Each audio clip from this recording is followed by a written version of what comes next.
Jerry Jones did what Jerry Jones always does. He put the idea of a trade out there without actually committing to anything. And that single line changes how you should read every rumor that follows. You heard him say, "If there's a trade to help the defense, we're in position to make that trade." Then immediately follow it with, "I don't have a trade in mind right now at all." Translation: the Cowboys want teams to think they can get something, but Dallas is trying very hard to keep leverage and avoid overpaying. For you as a fan, that means two things.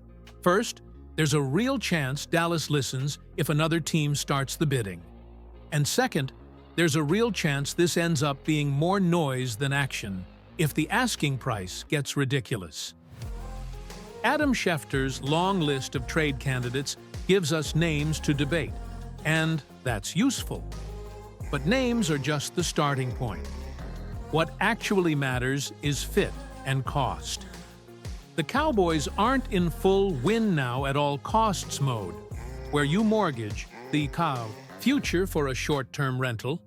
They're in a keep our options open and don't overcommit phase, which is why Jerry's language about keeping ammo to be flexible into the next couple of years matters so much.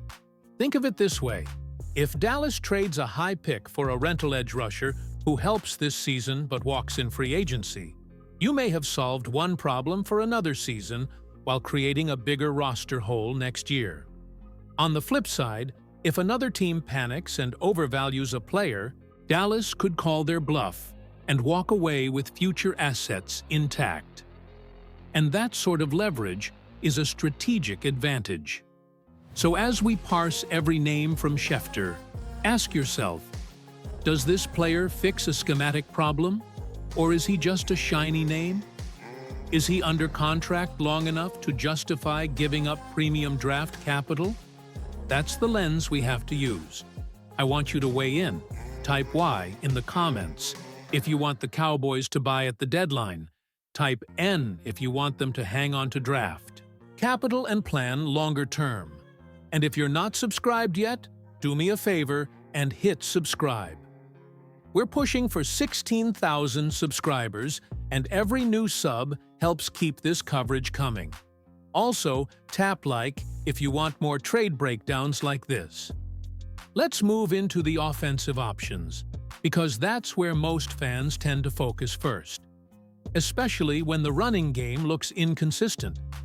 Schefter put a handful of backs on the list, but when you dig into each name, the fit isn't always clean.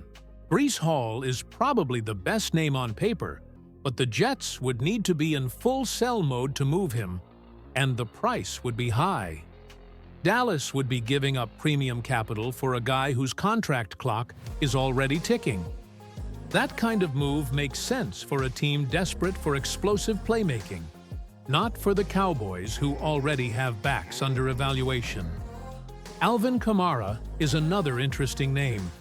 Everyone remembers his dynamic seasons, but he's not the same player anymore. His burst is down, his efficiency has dropped, and he's losing touches to younger players. He's a rental, and rentals are the exact kind of short-term fix Jerry seems hesitant to pursue. Jalen Wright is more of a long-term project. Big play potential, straight-line speed, a type of talent Dallas historically values, but he hasn't shown it consistently yet, and right now he's redundant with some of the backs the Cowboys already have. Devin Singletary is a veteran who can run and help in short yardage, but he's not a game changer, and adding a veteran who doesn't bring a new dimension doesn't solve Dallas's real issues, which look more like offensive line cohesion and identity in the run game than simply swapping one back for another. So, when you line these names up, the conclusion is clear. Dallas probably shouldn't trade premium draft capital for a running back right now. If you would trade a mid-round pick for a running back, type M in the comments.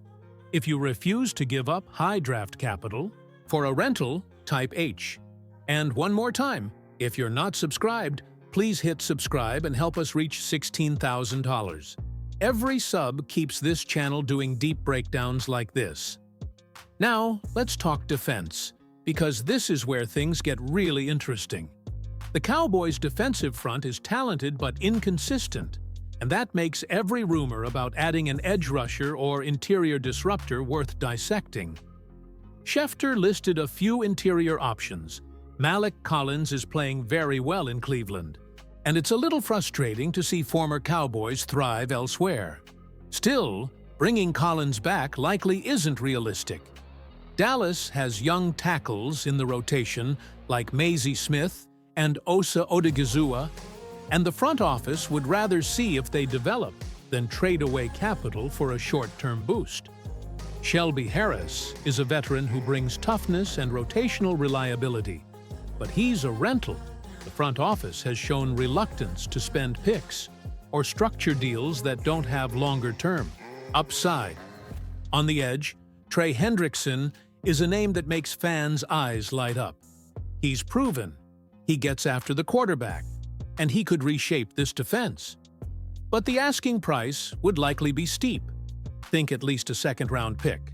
And the contract implications matter too. You're not just trading draft capital, you're inheriting salary commitments. Keion White is intriguing because of his size and versatility, but he's regressed this season and would be more of a project than a game changer. Bradley Chubb and Jalen Phillips are both names with pedigree. Chubb has shown production this year, but his contract and Miami's willingness to move him are big hurdles. Phillips might be more attainable, but any trade for him realistically requires working on an extension. Otherwise, you're trading for a player who could hit free agency with leverage he didn't have before.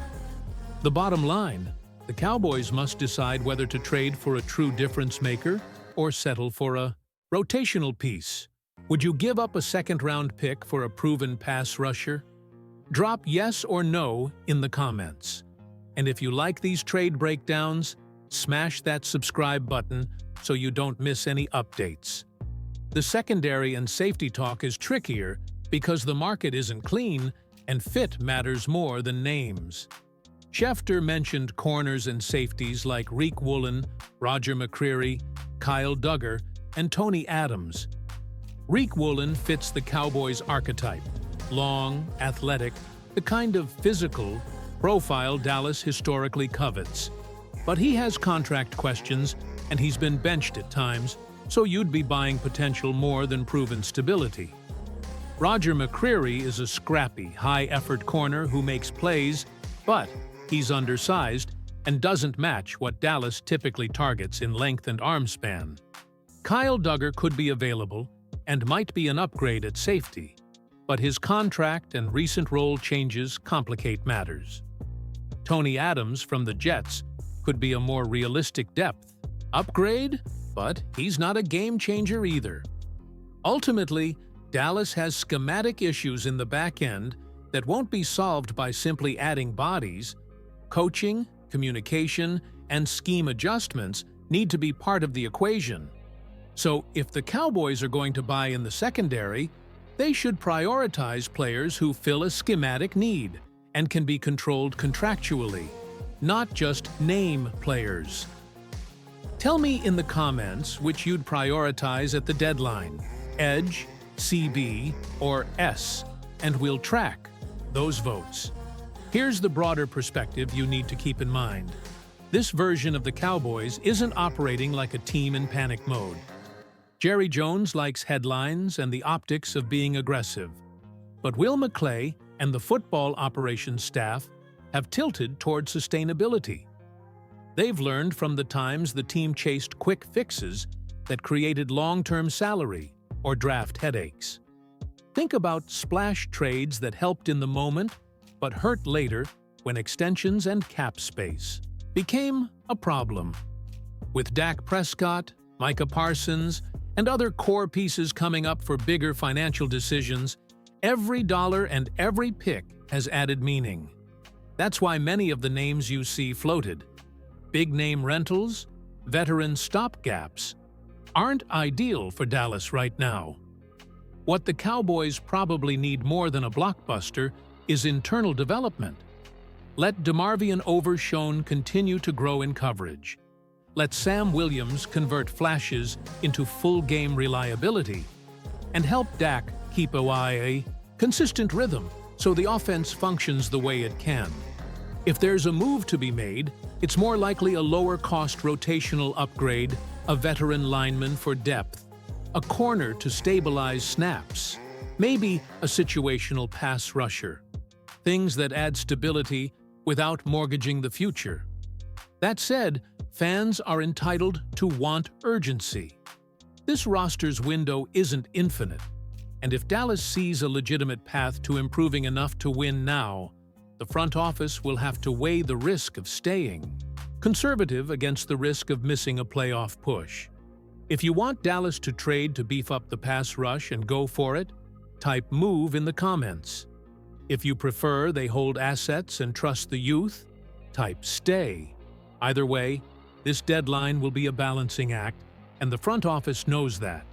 Before we close, here's a rapid-fire reality check. You're not trading for a quarterback. You're not trading away the farm for another top receiver. And you're unlikely to hand over premium picks for a short-term rental at full price. The most realistic targets are players who fill clear, contract-controlled needs, not headline-grabbing one-year rentals. If you enjoyed this breakdown, hit like, subscribe if you haven't already, and make sure notifications are on so you don't miss our follow-ups.